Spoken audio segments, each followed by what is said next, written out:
تو میرا ہے صنم مکمل ناول۔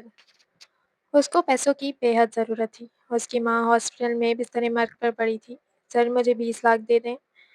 وہ التجائیں کرنے لگی۔ ٹھیک ہے مگر میری ایک شرط ہے۔ زیان شاہ کی غرور میں ڈوبی آواز ابھری۔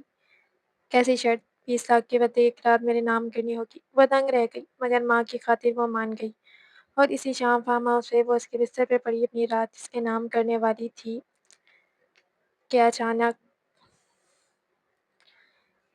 مجھ میں اتنی ہمت نہیں ہے، خدا کے لیے مجھے معاف کر دیں۔ وہ اچانک اس کے قدموں میں گر کر پھوٹ پھوٹ کر رو دی۔ زیان اس غیر متوقع رد عمل پر ایک پل کو بوکھلایا مگر پھر غصے سے اس کے کندھے تھام لیے۔ یہ کیا تماشا ہے حرین؟ اٹھو یہاں سے۔ وہ اسے کھڑا کرتے ہوئے غرایا تو حرین نے ہاتھ جوڑ دیے کیونکہ اسے اپنی عزت لٹتی محسوس ہو رہی تھی۔ پلیز مجھ پر رحم کریں، میں مجبور تھی اس لیے یہ سودا کیا۔ وہ ابھی التجائیں مکمل بھی نہیں کر پائی تھی کہ دروازے پر دستک ہوئی اور زیان نے آنے والی کو اندر آنے کا اشارہ کیا۔ ملازم نے سر جھکا کر اطلاع دی کہ صاحب وہ لوگ آ گئے ہیں۔ یہ سن کر حرین کا رنگ مزید فک ہو گیا۔ کون آ گئے ہیں؟ کیا وہ اسے کسی اور کے حوالے کرنے والا تھا؟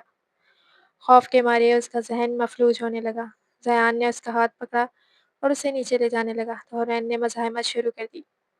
آپ میرے ساتھ ایسا نہیں کر سکتے۔ کیا آپ کو خدا کا ذرا بھی خوف نہیں ہے؟ کیا آپ مجھے کسی اور کے آگے پیش کرنے والے ہیں؟ وہ چیخ چیخ کر رو رہی تھی کیونکہ اسے لگا وہ غلط ہاتھوں میں آ گئی ہے۔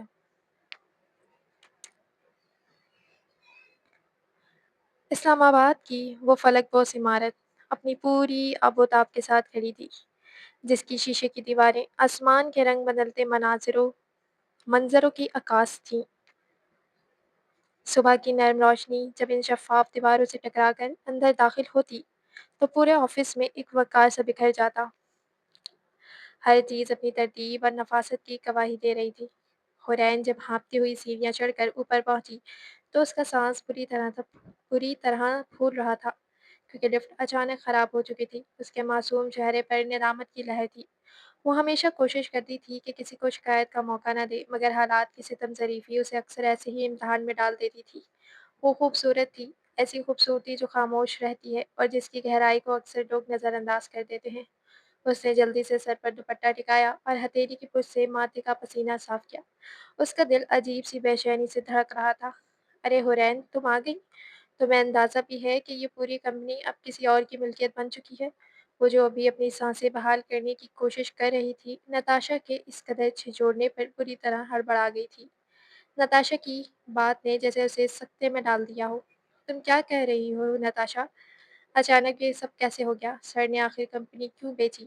وہ بڑی مشکل سے اپنے لرزتے لہجے پر قابو پاتی سوال کر سکی تھی، جبکہ نتاشا کی آنکھوں میں ایک الگ ہی چمک تھی۔ ہمیں تو بس اتنا پتہ چلا ہے کہ اب ہمارے باس بدل چکے ہیں اور سنا ہے کہ وہ بہت زیادہ پرکشش شخصیت کے مالک ہیں۔ زیان شاہ نام ہے ان کا، وہ بڑے پرجوش انداز میں بتانے لگی، جبکہ حرین کا دل کسی انجانے خوف سے بیٹھا جا رہا تھا۔ اب کیا ہوگا؟ اگر نئے باس کا رویہ سخت ہوا تو وہ کیا کرے گی؟ اسے کسی کے پرکشش ہونے سے کوئی غرض نہیں تھی، بس اپنی نوکری کی فکر کھائی جا رہی تھی۔ اس نے درد سے پھٹتے سر کو تھامنے کی کوشش کی۔ حرین تم ٹھیک تو ہو نا؟ نتاشا نے اس کی بدلتی رنگت دیکھ کر اپنی ایکسائٹمنٹ ایک طرف رکھی اور فکر مندی سے پوچھا، جو اپنی بند ہوتی آنکھوں کو وا کرنے کی جدوجہد میں مصروف تھی۔ اسے ابھی ہمت نہیں ہارنی تھی، وہ اس موڑ پر آ کر ٹوٹنا نہیں چاہتی تھی۔ حرین پلیز ہوش میں آؤ، سب ٹھیک ہے نا؟ نتاشا واقعی پریشان تھی کیونکہ حرین کا ہاتھ برف کی طرح ٹھنڈا ہو رہا تھا جب حرین کی آنکھوں کے سامنے ایک دھندلا سا سراپا لہرایا۔ نہیں، اسے جینا تھا، اسے اپنے لیے ہمت کرنی تھی، ابھی اسے ہمت نہیں ہارنی تھی۔ اس نے آنکھیں بند کر کے خود کو یکجا کیا اور ہوش و حواس بحال کرنے لگی۔ ہاں میں ٹھیک ہوں۔ وہ نتاشا سے اپنا ہاتھ چھڑاتی ہوئی دونوں ہاتھوں کو چہرے پر پھیر کر سر ہلا گئی۔ اماں میری سمجھ بوجھ جواب دے رہی ہے، میں کس سمت جاؤں؟ گھر کی دہلیز پار کرتے ہی وہ اپنی ماں کے قدموں میں بیٹھ گئی۔ اس کے لہجے میں موجود کرب نے سعدیہ بی اماں کا دل مٹھی میں لیا اور انہوں نے تڑپ کر اپنی بیٹی کو سینے سے لگا لیا۔ میری بچی کو میری بیماری اور ان حالات نے اس عمر میں کن کٹھن راستوں پر ڈال دیا ہے جہاں صرف پشیمانی ہے۔ حرین میں کہتی ہوں مجھے میرے حال پر چھوڑ دے، جب میری سانس کی ڈوری ٹوٹ جائے گی تو کسی بھلے مانس کے ساتھ اپنی نئی زندگی کا آغاز کر لینا۔ وہ اسے روز روز زمانے کی ٹھوکریں کھاتا دیکھ دل گرفتہ ہوئی تھی، جس پر حرین نے تڑپ کر انہیں دیکھا۔ ایسی باتیں کر کے میرے حوصلہ مت توڑے اماں، میں پہلے ہی بہت مایوس ہوں۔ اس نے اس کے شانے پر سر ٹکاتے ہوئے اپنی بھیگی پلکیں موند لیں۔ پریشان ہونے سے کیا حاصل ہوگا حرین؟ کیا اس مایوسی سے ہمیں مال و دولت مل جائے گا؟ کیا میری صحت لوٹ آئے گی یا ہمارے حالات اکثر بدل جائیں گے؟ وہ اس کے معصوم اور مسرائے ہوئے چہرے کو تکتے ہوئے سوال کرنے لگی، جس پر حورین نے حیرت سے آنکھیں کھول کر انہیں دیکھا۔ کیا آپ کو یہ سب مذاق لگ رہا ہے؟ حورین کے لہجے میں شکوہ تھا، جس پر سعدیہ بی اماں کے لبوں پر ایک دھیمی سی مسکراہٹ رینگ گئی۔ نہیں میری جان، یہ مذاق نہیں ہے، میں تو صرف تمہیں حقیقت کا آئینہ دکھا رہی ہوں۔ مجھے بتاؤ، کیا اس بے چینی سے کوئی گرہ سلجھے گی؟ انہوں نے حورین کی تھوڑی تھام کر انہیں اسے زندگی کا فلسفہ سمجھانا چاہا، جبکہ حورین نے نفی میں سر ہلا دیا۔ دیکھو حورین، جب پریشانی کسی مسئلے کا حل نہیں ہے تو خود کو اس دلدل میں کیوں دھکیلتی ہو؟ مسائل ہمیشہ حکمت عملی اور صبر سے حل ہوتے ہیں۔ واویلا کرنے سے صرف ہمت جواب دی جاتی ہے اور ذہن مفلوج ہو جاتا ہے۔ یاد رکھو، زمانے کی سختیاں تمہارے آنسو دیکھ کر نرم نہیں ہوں گی، اگر تو حوصلہ رکھ کر چلے گی تو منزل دیر سے صحیح مگر ضرور مل جائے گی۔ ان کے پرتاثیر گفتگو حورین کے تپتے ہوئے ذہن پر شبنم کے قطروں کی طرح گر رہی تھی۔ وہ ان کی گود میں سر رکھے خاموشی سے ان کے لفظوں کی خوشبو محسوس کر رہی تھی۔ اماں، یہ زندگی ہمیں بے دردی سے کچل رہی ہے۔ اس نے اپنی ماں کی آغوش میں منہ چھپائے تھکے ہوئے لہجے میں اپنی شکست کا اعتراف کیا۔ حورین، یہ زندگی ہمیں برباد کرنے نہیں بلکہ مضبوط بنانے آتی ہے، تاکہ ہمیں جینے کا ہنر سیکھ سکیں۔ تم ہر گزرتے دن سے کچھ نیا سیکھو، چاہے وہ دن تمہیں لہو لہان ہی کیوں نہ کر گیا ہو۔ وہ کبھی مت بھولنا کہ اللہ بہت بڑا ہے اور تمہاری استقامت کا گواہ ہے۔ وہ اس کے ریشمی بالوں میں انگلیاں چلاتی اس کی روح کو تسکین دے رہی تھی۔ لگتا ہے میں تھک کر ہار جاؤں گی اماں، جی چاہتا ہے بس یہیں رک جاؤں، سب چھوڑ چھاڑ کر کہیں کھو جاؤں۔ حورین نے اپنی تھکن اور دل کی خواہش کا اظہار کیا تو سیدہ بی اماں نے ایک گہرا سانس لیا۔ تھک جانا فطری ہے حورین، لیکن ہمت ہار کر بیٹھ جانا جرم ہے۔ تھک جاؤ تو سستا لو، رو لو، لیکن اگلے روز ایک نئے عزم کے ساتھ دوبارہ کھڑی ہو جاؤ، جیسے کچھ ہوا ہی نہ ہو، کیونکہ اگر تم ہار گئیں تو میری زندگی کی ساری ریاضت رائگاں چلی جائے گی۔ بیٹی کو حوصلہ دیتے دیتے ان کی اپنی آواز بھی بھر آئی تھی۔ حورین نے اپنی آنکھیں سختی سے میچ لیں تاکہ آنسوؤں کا سیلاب رک سکے۔ کچھ ہی دیر میں اس کے سانسوں کے اتار چڑھاؤ ایک تسلسل میں آ گیا، جسے محسوس کرتے سعدیہ بی اماں اس کے ماتھے پہ پیار دیا اور اپنے آنسو ضبط کرنے لگیں۔ میری معصوم بچی پر کیسی کڑی آزمائش ہے یہ، الہی رحم فرما۔ وہ اس کے پرنور مگر تھکے ہوئے چہرے کو دیکھ کر دعا گو تھی، جبکہ وہ دنیا کے تمام دکھوں سے بے خبر ماں کی ممتا کے سائے میں نیند کی وادیوں میں اتر چکی تھی۔ حورین بے حد حسین تھی، مگر مفلسی کی تلخی نے اس کے حسن کو جیسے گہن دے دیا تھا، چھپایا ہوا تھا۔ سچ کہتے ہیں کہ قسمت اور خوبصورتی کا ملاپ کم ہی ہوتا ہے، لیکن خوبصورتی کا دکھوں سے بہت گہرا رشتہ ہے۔ صبح کا سورج اس کے لیے پھر ایک نیا مارکہ لانے والا تھا، اور سیدہ بی اماں آسمان کی طرف دیکھتے ہوئے رب سے اس کی بہتری کی التجائیں کر رہی تھیں۔ جہاں چاند اپنی پوری چمک کے ساتھ اندھیروں کا سینہ چاک کر رہا تھا، انشاءاللہ ایک دن میری بیٹی کا نصیب بھی یوں ہی جگمگائے گا۔ ماں کی دعائیں جب عرش بری سے ٹکراتی ہیں تو تقدیریں بدل جاتی ہیں، اور حورین کو خبر بھی نہیں تھی کہ اس کی ماں کی یہ دعا اس کی زندگی کا رخ موڑنے والی ہے، کیونکہ ماں کی دعا کبھی رائگاں نہیں جاتی۔ صبح کے 11 بج رہے تھے اور پورا شاولہ اس 5 سالہ بچے کے کہکہوں سے گونج رہا تھا۔ رفعت بیگم اپنے پوتے کی معصوم شرارتیں دیکھ کر نہال ہو رہی تھی، کبھی اس کے ٹوٹے پھوٹے لفظوں والی باتیں سن کر ہنستی تو کبھی اسے گلے سے لگا لیتی۔ اس ننھے نواب نے گھر کے سارے ملازموں کو کسی تماشائی کی طرح اپنے سامنے کھڑا کر رکھا تھا، صرف اس لیے کہ وہ اس کی ہر بات پر تالیاں بجائیں اور اس کا دل بہلائیں۔ وہ بیچارے بھی اپنا سارا کام چھوڑ چھاڑ کر اسے خوش کرنے میں جٹے ہوئے تھے، کیونکہ وہ زیان شاہ کا اکلوتا وارث باران شاہ تھا، اور اس کی فرمائش پوری نہ کرنا اپنی شامت کو دعوت دینے کے برابر تھا۔ دادی جان، ایک بات بتائیں۔ سب کو اپنی انگلیوں پر نچانے کے بعد وہ اب اپنی دادی کی طرف مڑا تو وہ یکدم چوکنی ہو گئی۔ جی میرے شہزادے، حکم کریں۔ وہ مسکراتے ہوئے اس کی طرف متوجہ ہوئیں، مگر دل میں ڈر بھی تھا کہ اب نہ جانے کیا سوال آئے گا۔ جب میں آپ کے جتنا بڑا ہو جاؤں گا تو کیا آپ دوبارہ چھوٹی بچی بن جائیں گی؟ وہ بڑے اشتیاق سے پوچھ رہا تھا، جبکہ وہاں کھڑے ملازم اپنی ہنسی دبانے کی ناکام کوشش کرنے لگے۔ نہیں بیٹے، ایسا نہیں ہوتا۔ وہ اس کی معصومیت پر قربان چاہتے ہوئے بولی، سمجھ نہیں آتا تھا کہ اس کے چھوٹے سے دماغ میں ایسے انوکھے خیالات کہاں سے آتے ہیں۔ اوہ، تو پھر مجھے اتنا بڑا ہونے کی کیا ضرورت ہے؟ میں چھوٹا ہی ٹھیک ہوں۔ اب کی بار اس نے منہ بسور کر کہا تو رفعت بیگم نے تڑپ کر اسے چوم لیا۔ تم جتنے بھی بڑے ہو جاؤ باران، رہو گے تم میری آنکھوں کا تارا ہی، اور تمہاری ان پیاری باتوں سے تو میری اپنی عمر بڑھ جاتی ہے۔ وہ فخر سے گویا ہوئی، کیونکہ اس کا ایک کہا ان کی زندگی کی ساری تھکن اتار دیتا تھا۔ دادی، کیا مرنے کے بعد آپ مجھے ملنے آئیں گی؟ وہ ان کی گود میں سر رکھ کر اتنی سنجیدگی سے پوچھنے لگا کہ فضا میں یکدم خاموشی چھا گئی۔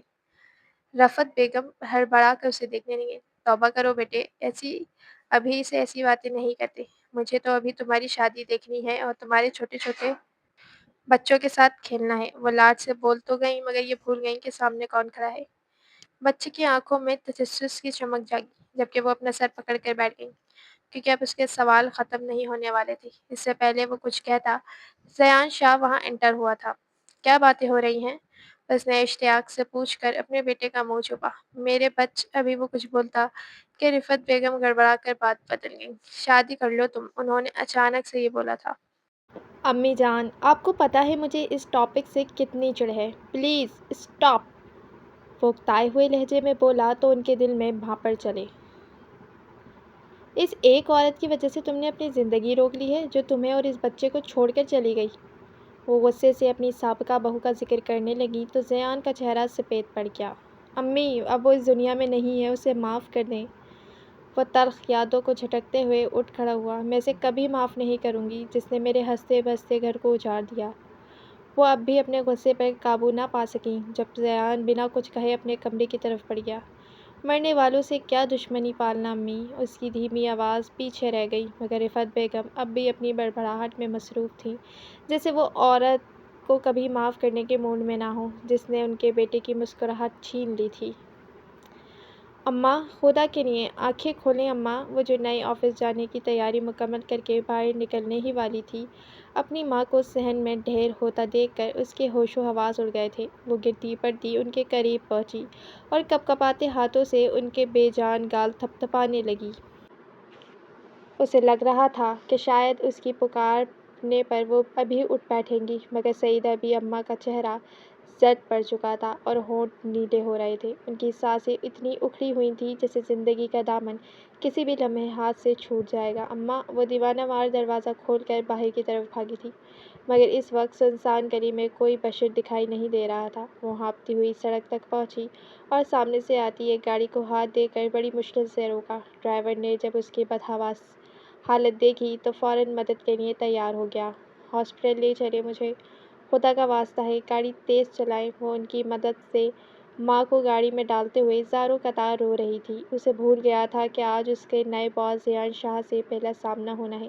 اسے تو بس اس وقت اپنی ماں کی ڈوبتی سانسوں کی فکر تھی، باقی ہر رشتہ، ہر ضرورت اس کے ذہن سے محو ہو چکی تھی۔ ہاسپٹل پہنچتے پہنچتے ان کی حالت مزید بگڑ چکی تھی، جبکہ حورین کے کانوں میں رات کو کہی گئی اماں کی باتیں گونج رہی تھیں۔ پریشانی اس کے پورے وجود کو اپنی لپیٹ میں لے چکی تھی۔ پہلے فارم بھریں، ایڈمیشن کی فیس جمع کرائیں اور ضروری کارروائی مکمل کریں۔ وہ جو اسٹریچر کے ساتھ بھاگتی ہوئی ڈاکٹر سے علاج کی التجائیں کر رہی تھی، کاؤنٹر سے ملنے والے اس جواب نے اسے ساکت کر دیا تھا۔ فیس؟ مگر اس کے پاس تو اس وقت 1 روپیہ بھی نہیں تھا۔ وہ بے بسی سے وہیں کھڑی ہو کر رونے لگی، مگر اس پتھر دل دنیا میں کسی کو اس کے آنسو نظر نہیں آ رہے تھے۔ میری ماں کی جان جا رہی ہے، خدا کے لیے انہیں دیکھ لیں۔ اس نے ہاتھ جوڑ دیے۔ اس کے پاس اب کوئی اور راستہ باقی نہیں بچا تھا۔ وہ ایک خوددار لڑکی تھی، زندگی نے اسے آج کس بے رحم موڑ پر لا کھڑا کر دیا تھا۔ ڈاکٹر صاحب، پلیز ڈاکٹر صاحب، بس ایک بار چیک کر لیں، ان کا دم گھٹ رہا ہے۔ وہ چیختی ہوئی ایک ڈاکٹر کے قدموں میں گر گئی، جو اسے یوں اپنے پیروں میں دیکھ کر بوکھلا گیا اور فوراً سے سہارا دے کر کھڑا کیا۔ اوکے، ٹھیک ہے، آپ پریشان نہ ہوں، میں دیکھتا ہوں۔ وہ شاید حورین کی حالت دیکھ کر شرمندہ ہو گیا تھا، تبھی فوراً اندر کی طرف لپکا اور اس کا معائنہ کرنے لگا۔ کچھ دیر بعد جب وہ باہر نکلا تو حورین نے امید بھری نظروں سے اسے دیکھا۔ اس کے دل کا وال مکمل طور پر بلاک ہو چکا ہے۔ انہیں فوری آپریشن کی ضرورت ہے، جس کے لیے 20 لاکھ روپے درکار ہے، ورنہ ہم کچھ نہیں کر پائیں گے۔ ڈاکٹر نے بڑی پیشہ ورانہ سرد مہری سے اس کے سر پر بم پھوڑا تھا۔ 20 لاکھ روپے! یہ لفظ سنتے ہی حورین کی زبان وزنی ہو گئی تھی۔ اتنی بڑی رقم وہ کہاں سے لاتی؟ اس کا تو اس دنیا میں کوئی سہارا بھی نہیں تھا۔ وہ پاگلوں کی طرح اپنے سر کو تھام کر وہیں بیٹھ گئی۔ جی، یہ پیدائشی دل کا مرض ہے جو اب سنگین صورتحال اختیار کر چکا ہے۔ اگر آج سرجری نہ ہوئی تو شاید۔ ڈاکٹر ابھی اپنی بات مکمل بھی نہ کر پایا تھا کہ حورین ایک جھٹکے سے اٹھ کھڑی ہوئی۔ نہیں، کچھ نہیں ہوگا میری ماں کو۔ آپ بس ان کا علاج شروع کریں، میں رقم کا انتظام کروں گی۔ میں کہیں سے بھی مانگ لاؤں گی، قرض لوں گی، خود کو بیچ دوں گی، مگر ان کی سانسیں نہیں رکنے دوں گی۔ وہ روتے ہوئے پکار رہی تھی، جس پر ڈاکٹر نے خاموشی سے سر ہلایا اور اپنے عملے کو آپریشن تھیٹر کی طرف بڑھنے کا اشارہ دیا۔ شاید حورین کے سچے آنسوؤں نے اس کے دل پگھلا دیا تھا۔ اماں! وہ سجدے میں گر کر بلک پڑی۔ یا اللہ! میرے پاس تیرے سوا کوئی نہیں ہے، میں کچھ نہیں مانگتی، بس میری ماں کو مجھ سے مت چھیننا۔ تیرے پاس تو رحمتوں کے خزانے ہیں، تو معاف کرنے والا ہے نا؟ وہ زاروں قطار روتی ہوئی ہر دیکھنے والے کی آنکھ نم کر رہی تھی۔ میں دن رات ایک کر دوں گی، میں بھیک مانگ لوں گی، میں ہر قرض چکا دوں گی، مگر میری ماں کو زندگی دے دے۔ تو نے ہی یہ رشتہ دیا ہے، اب تو ہی بچانے والا ہے، بس ایک بار انہیں میری زندگی میں واپس کر دے۔ اس نے ہاسپٹل کے فرش کو اپنے آنسوؤں سے بھگو دیا تھا۔ اس کی دلکش آنکھیں سوج کر سرخ ہو چکی تھیں اور ہچکیاں اس کے گلے میں اٹک رہی تھیں۔ لوگ آتے جاتے اسے ترس بھری نگاہوں سے دیکھ رہے تھے، مگر اس وقت کائنات کے مالک سے اپنی ماں کی زندگی کی بھیک مانگنے میں مگن تھی۔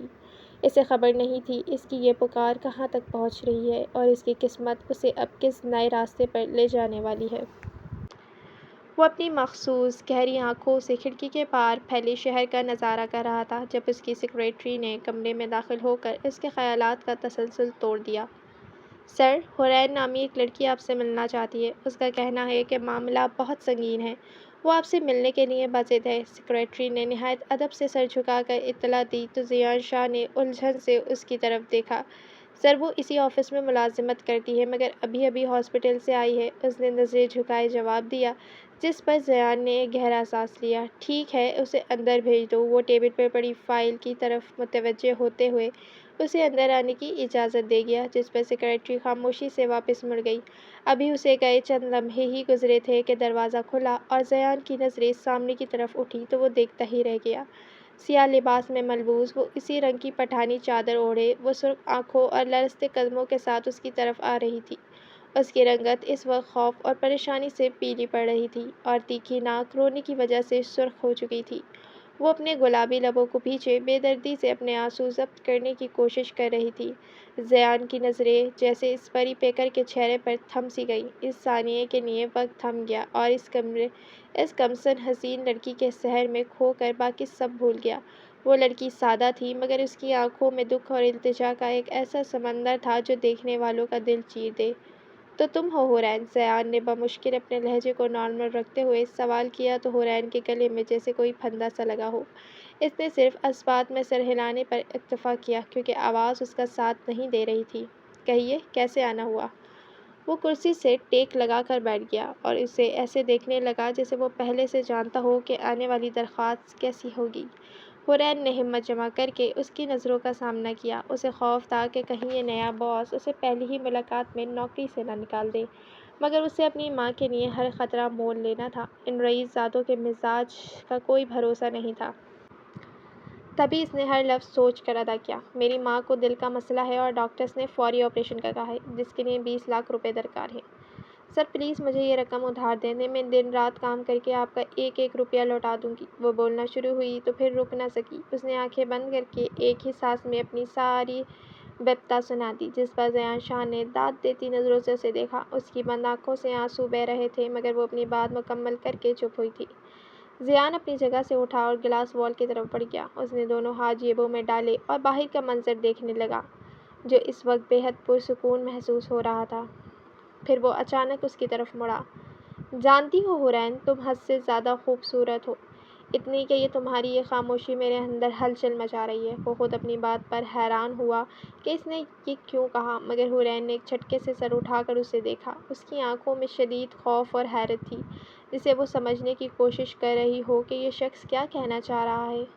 ضیان واپس اپنی ٹیبل کی طرف بڑھ گیا اور چیک بک نکال لی۔ 20 لاکھ کا چیک سائن کر کے اس نے حورین کے آگے رکھ دیا، جسے وہ پھٹی پھٹی آنکھوں سے دیکھ رہی تھی۔ کیا وہ واقعی مان گیا تھا؟ اس سے پہلے کہ وہ اللہ کا شکر ادا کرتی، ضیان کی اگلی شرط نے اس کے ہوش اڑا دیے۔ "لے لو رقم، جتنی تمہیں ضرورت تھی، لیکن اس شرط پر کہ تمہیں اپنی ایک رات میرے نام کرنی ہوگی، صرف ضیان شاہ کے نام۔" حورین کو لگا جیسے زمین پھٹ جائے گی اور وہ اس میں سما جائے گی۔ اسے ایسی گھٹیا شرط کی توقع نہیں تھی۔ اس کی ذہن کی شریانیں پھٹنے والی تھیں۔